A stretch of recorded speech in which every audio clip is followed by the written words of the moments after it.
Bonjour monsieur, présentez-vous. Assouma Hassani, juriste, DG de Cadre International, désormais une entreprise bien connue au Bénin, qui est quand même aujourd'hui dans la sous-région. Voilà. Analyste politique et voilà, observateur de la scène politique béninoise. Alors, nous sommes en plein dans le dossier ananas exporté, inconsommable en France. Nous en sommes à l'épisode de l'arrestation du directeur général de l'Agence béninoise de la sécurité sanitaire des aliments. Vous trouvez que la responsabilité n'est pas bien située? Pourquoi? Non, déjà, qu'on arrête de se planter. Un directeur général d'une agence comme celle-là, la BSSA n'est pas un homme de terrain. C'est pas lui qui va faire le contrôle des importations et des exportations. C'est pas lui qui... Non. Il n'est pas là pour assurer le contrôle qualité. Mais il y a un dispositif de vérification. Même le dispositif de vérification ne permet pas qu'on le mette en prison. La responsabilité administrative de ce directeur général n'autorise pas qu'on entame sa responsabilité pénale. Parce qu'aujourd'hui, nous sommes en plein pénal là. Le mettre en prison. Il n'y a pas de faute pénale selon vous? Non, je ne vois pas. Mais comment est-ce que vous pouvez dire ça? Il n'y a pas de faute pénale. Il n'y a pas de faute pénale en ce sens que les infractions sont bien situées et sont bien encadrées. Une infraction, c'est déjà un fait, une disposition légale qui sanctionne le fait et l'intention de commettre la faute. C'est ça les trois éléments constitutifs d'une infraction. Oui. Et ce n'est que dans ce cadre qu'on peut pénalement mettre quelqu'un sous mandat de dépôt. Aujourd'hui, pourquoi est-ce qu'on met ce monsieur sous mandat de dépôt? Qu'est-ce qu'il a fait de répréhensible au point de se retrouver en prison? Il faut constituer les responsabilités. Et ça touche, là aussi c'est encore une question de dignité, ça touche directement la dignité de l'individu qui a accepté de servir à son poste, qui a accepté de servir son pays à son poste. Avant d'en arriver là, finalement, à quel niveau situez-vous la responsabilité? Avant de parler de la... Non, la responsabilité administrative, elle est évidente. Mais est-ce qu'elle conduit à... cette responsabilité administrative peut conduire à mettre en prison le directeur général? On parle du directeur général qui n'a de rôle que de rôle institutionnel. Il n'est pas un homme de terrain. C'est pas l'homme, c'est pas le technicien.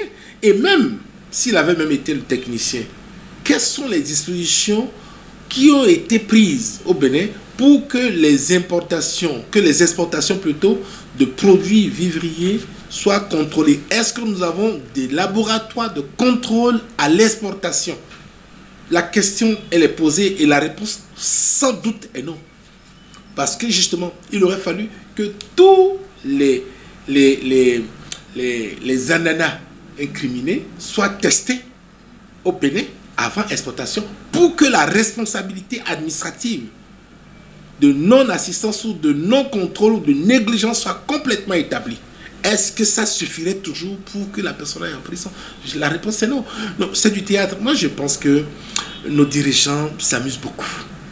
Parce que justement, pour rester dans cette logique, le ministre de l'Agriculture aurait dû être, si j'étais en prison, j'étais en prison, au même titre que ce monsieur-là, parce que justement, vous savez, au cas où vous ne sauriez pas, j'ai eu la chance d'avoir été DG au Bénin, et vous ne pouvez pas connaître le poids, la force des politiques sur les DG qui, pour la plupart, ne sont que des exécutants.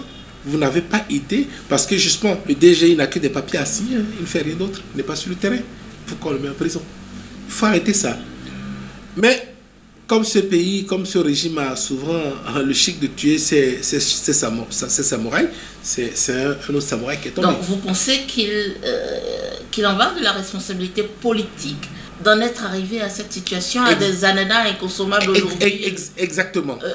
De quelle façon alors? Mais vous savez, il faut déjà situer la responsabilité de ce directeur général dans l'importation des intrants qui servent à traiter les cultures vivrières, à situer sa responsabilité dans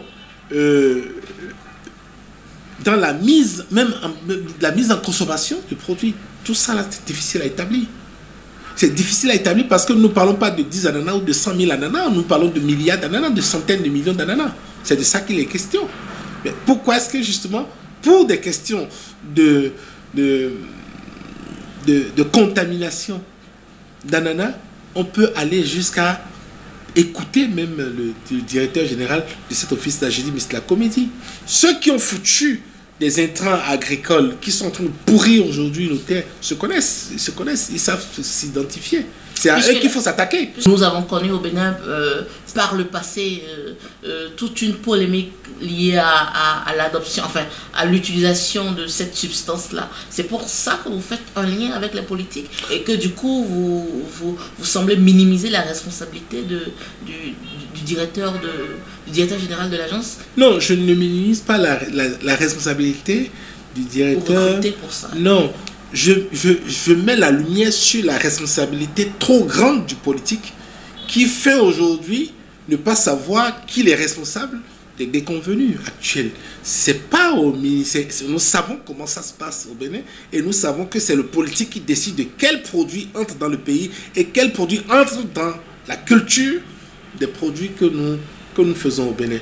C'est pas au directeur de l'ABSSA de le faire. Et même si ça avait été son rôle de le faire, il n'est pas sur le terrain. Les organes de contrôle, il y a plusieurs autres organes de contrôle qui contrôlent la comestibilité, qui contrôlent le degré de nocivité des produits que nous mettons dans nos champs. Quelles ont été les responsabilités? Comment est-ce que ces responsabilités ont été situées? Comment est-ce que la politique agricole a été évaluée pour qu'on en arrive à continuer à utiliser ces intrants?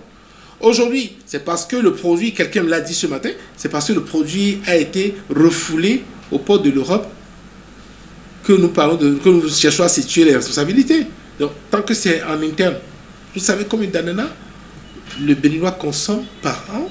Donc, vous imaginez le taux de nocivité, vous imaginez le taux de la potentialité même des cas de cancer à venir dans notre pays. Et pourtant, ça ne meut personne. Pourquoi est-ce qu'aujourd'hui, parce que ça a été refoulé en France, ça devient un événement? Au point même où on décide de mettre en prison le directeur de l'ABSSA. Donc franchement, on a encore du chemin à faire.